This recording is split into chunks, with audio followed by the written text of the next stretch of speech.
Good morning. Today is Good Friday 2025. Magluluto ako ngayon ng, ayan o, papaya. Manibalang na yung papaya ko kasi isang linggo ko nang nilagay dito sa labas. Tapos yung beans. Hindi ko alam kung anong tawag sa beans ito na malapad. Tapos may danggit ako at may munggo. Ayun, nalaga ko na yung munggo ko. At saka mayroon ako spinach.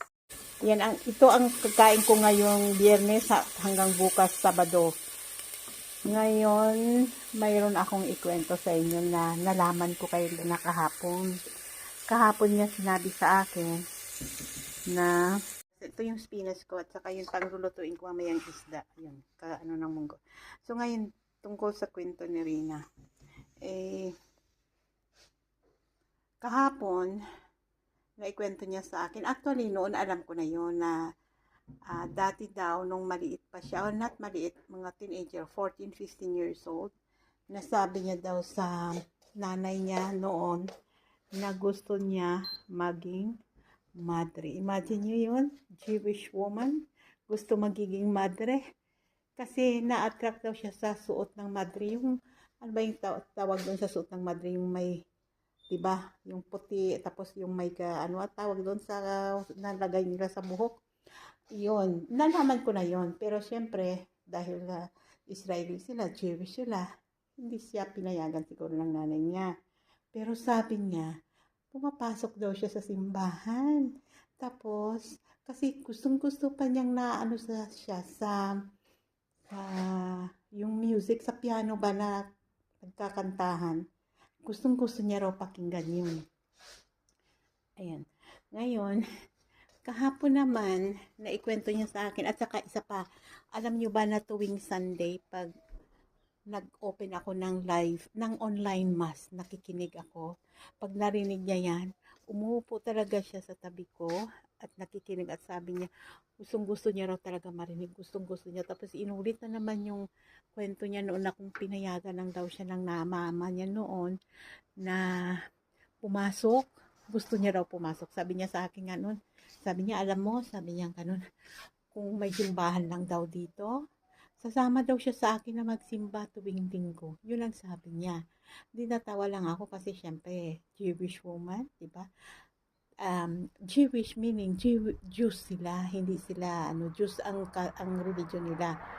So ngayon, kahapon naman may isa siyang parang talaga ako sa revelation niya. Kasi sabi niya, si Rina kasi di ba cancer survivor yan. Si Rina sa tiyan. Kaya nga napakaswerte niya at nabuhay pa siya. Pero matagal na yon, 37 years ago. So fully na siya, yung totally wala na talagang cancer sa tiyan niya. Kasi imagine guys, 4 times na inopen yung tiyan niya. Pinutulan siya ng small intestine na mga 1 meter. Tapos sabi niya, akala nga daw niya noon mamamatay siya. Pero sabi nga ng doktor sa kanya, out of 10% nga may survivor rate, isa siya doon. Kaya napakaswerte niya. Tapos alam niyo ba, kinuwento niya sa akin nung nagkasakit siya, na nagpapaano talaga sa akin na grabe itong babaeng ito. Alam niyo pa, pumasok siya kasi dito walang Catholic church dito malapit sa place namin sa I forgot na. Saan ba yung bayan ni Joseph? Na ano ba yan? Not sa Getsemani, sa Haifa, ay iwan ko. Nakakalimut. Pag hindi mo na-use na sabi yung mga lugar ba, para Galino. Ano ba yan?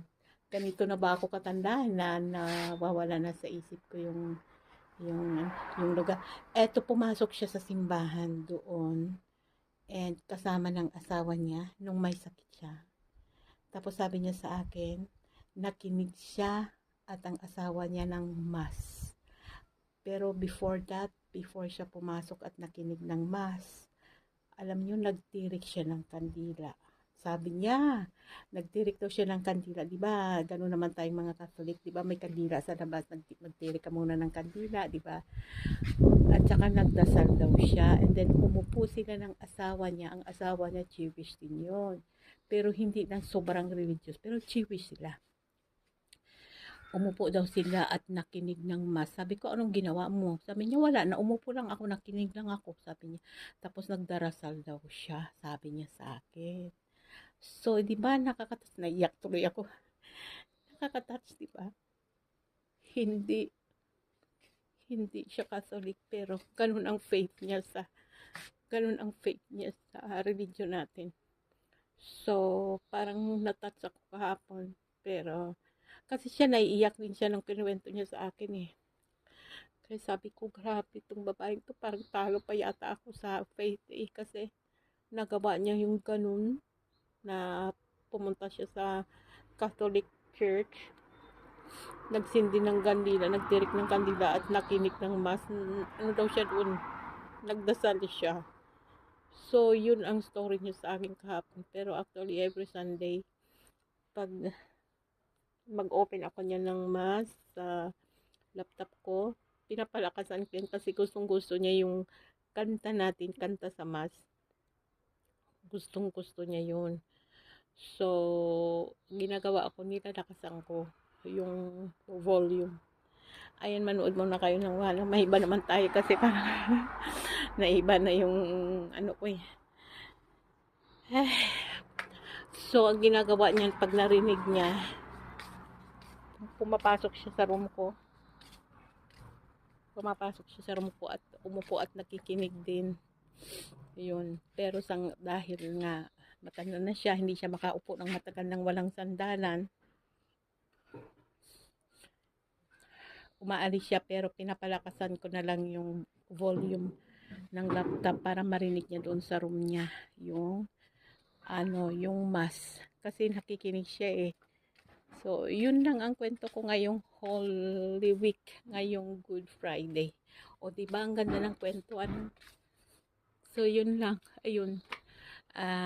Balik ako doon sa loob kasi yung niluluto ko doon baka kulong-kulo na at pwede ko nang ilagay yung beans at papaya.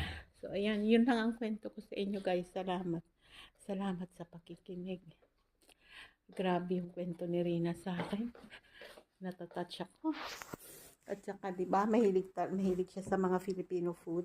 Basta healthy lang na Filipino food. Kinakain niya talaga yun. Wala siyang pinapalampas. Pero ito, actually, itong danggit, pag kumain ako nito, nanghihingi siya ng isa, kumakain siya. Kaso lang ang ayaw niya, maalat daw.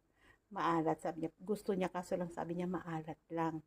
Kaya, hindi ko lang alam nito mamaya kung kakain siya dahil lagyan ko nga ng danggit itong aking niluluto. So, yun lang guys. Ito yung ulam namin na to. Itong gulay na to. At saka yung isda. Yung isda, ilulutuin ko yun sa oven. So, salamat guys. Salamat sa pakikinig.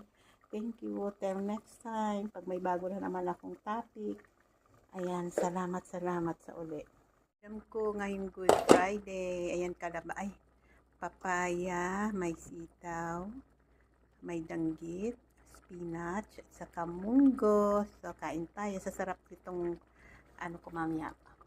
Masarap ito. Tuwing Good Friday, as much as possible tuwing Good Friday, nagluluto ako ng ganito. Umiiwas ako sa pagkain ng mga meat. Naalala ko nga noon sa probinsya, nagluluto kami ng yung bagoong na may kamatis. Di ba ang sarap-sarap nun? Or bagoong, kamatis na may itlog. Or yung, yung patola, yung isa, yun, ginigisa namin yun sa sardinas. Ang sarap kaya, nakakamiss yung ganong pagkain, ayun lang guys, ayan na, luto na yung aking ulam. So, patayin ko na yung apoy. Thank you so much for watching. Bye.